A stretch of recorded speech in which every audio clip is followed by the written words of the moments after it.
ஒரு பெரிய புயல் வருதுன்னு வச்சுக்கோங்க. புயல் மட்டும் இல்லைங்க, அது மழையா இருக்கலாம், இல்ல பேரிடர் காலம் அப்படின்னு வச்சுக்கோங்களேன். நம்ம சந்திச்சிருக்கிறோம் இல்லையா? அதுக்கப்புறம் பாத்தீங்கன்னா பெரிய பெரிய கட்டிடங்கள் எல்லாம் வந்து தரைமட்டமா ஆயிருக்கும். நம்ம பழமையா ரொம்ப நாளா பார்த்துட்டு இருந்த செடி கொடிகள் மரங்கள் எல்லாமே கூட சாஞ்சிருக்கும். ஆனா ஒரு விஷயம் நீங்க உத்து கவனிச்சு பாத்தீங்க அப்படின்னா, இந்த புல்லு இருக்கு இல்லையா, அந்த புல்லு மட்டும் பாத்தீங்கன்னா அப்படியே தான் இருக்கும். அப்ப ரொம்ப பேருக்கு இந்த கொஸ்டின் வரும், பெரிய பெரிய விஷயங்கள் எல்லாம் அப்படி தரமட்டமா ஆயிடுச்சு, ஆனா புல் மட்டும் அப்படியே இருக்கே அப்படின்ட்டு. ஆமாங்க, இது ஒரு அருமையான விஷயம். என்ன அப்படின்னா, எப்பயுமே நம்ம பரபரப்பா இருக்கணுங்கிற அவசியமே கிடையாது. எப்பயுமே நான் ரொம்ப ஸ்ட்ராங் அப்படின்னு சொல்லிட்டு நம்மளோட ஸ்ட்ரென்த்தை காமிச்சிட்டே இருக்க வேண்டிய அவசியம் கிடையாது.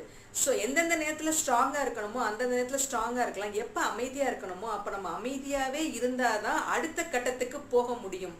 ஸோ சும்மா இருப்பதே சுகம் அப்படின்னு சொல்லதான் இந்த வீடியோ. தேங்க்யூ.